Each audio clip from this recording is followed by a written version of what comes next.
The Copperheads were a group of Northern Democrats who opposed the American Civil War, wanting an immediate peace settlement with the Confederates. They were also called Peace Democrats. The most famous Copperhead was Clement L. Van Giggum, who was a serious thorn in President Lincoln's side. Now, on the Copperhead agenda, they opposed emancipation of American slaves, forming groups to persuade Union soldiers to desert and help Confederate prisoners of war escape.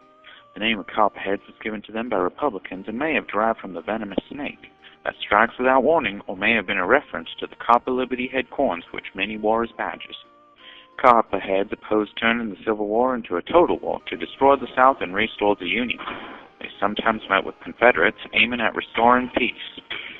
Now, the Union treated the Copperheads as opponents, as war opponents. They were suspected of disloyalty, Lincoln often having them arrested.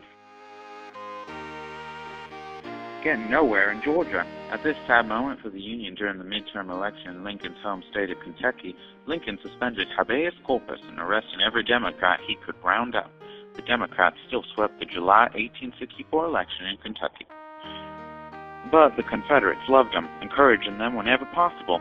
You know, the Copperheads were the strongest in Irish Catholic groups, and poor Catholics were often anti-war, expecting to lose jobs to newly freed slaves in the eastern peninsula coal country and the German Catholic areas of Wisconsin. They were also strong in border areas. They sometimes carried signs reading things such as, "The Constitution as it is, the Union as it was, or more offensively, we won't fight to free the nigger." Every Union defeat, such as the Battle of Chancellorsville, led to louder calls from the Copperheads, and given the inept Union leadership to much of the war, they had ample ammunition. At Atlanta in fall 1864, and the end inside of Grant's dug-in siege of Petersburg, the Copperheads declined in influence. Lastly, the Confederates had their own discontents who opposed the war and supported reunion with the North. These movements were particularly strong in mountainous areas of the South, where there were few slaves, and some border areas. One such organization was the Red Strings.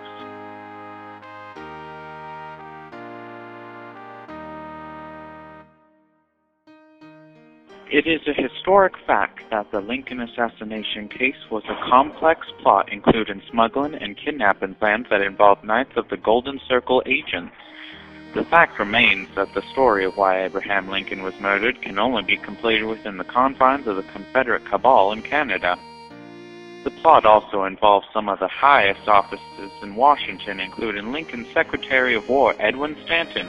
The full story of this plot has yet to reach a wide audience.